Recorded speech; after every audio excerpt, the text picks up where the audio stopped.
আপনি কোন কোন ছুটি পাওয়ার অধিকার রাখেন? অনেকেই বিষয়টা জানেন না, যার কারণে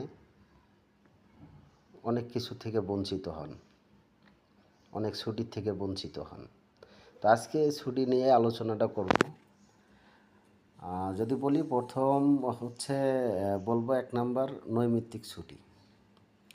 নৈমিত্তিক ছুটি, এখন নৈমিত্তিক ছুটিটা আসলে কি? হঠাৎ ব্যক্তিগত সমস্যা,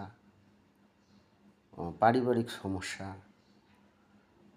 হ্যাঁ, এরকম কিছু কারণে হচ্ছে এই নৈমিত্তিক ছুটিটা পাওয়া যায়। এটা মূলত হচ্ছে বছরে 10 দিন, বছরে 10 দিন এই ছুটিটা পাওয়া যায়।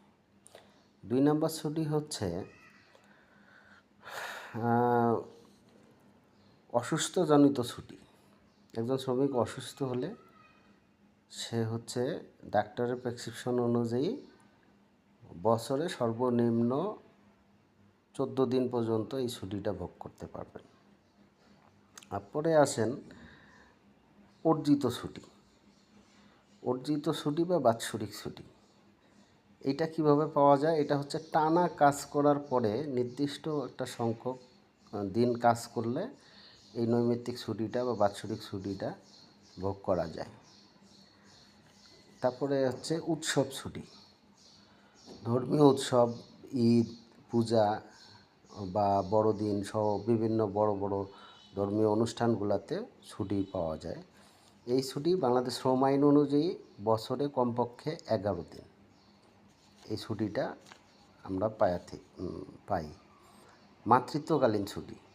নারী শ্রমিকদের জন্য মাতৃত্বকালীন ছুটিটা খুব গুরুত্বপূর্ণ, খুবই গুরুত্বপূর্ণ।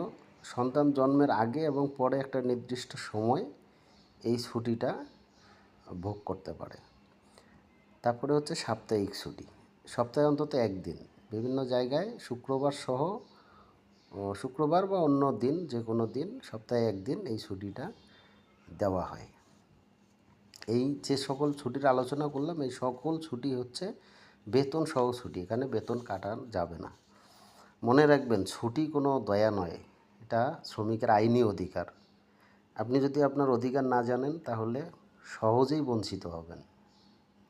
ভিডিওটি ভালো লাগলে শেয়ার করুন, সবাইকে দেখার সুযোগ করে দিন এবং আগামী পর্বে কী নিয়ে আলোচনা শুনতে চান কমেন্টে জানান।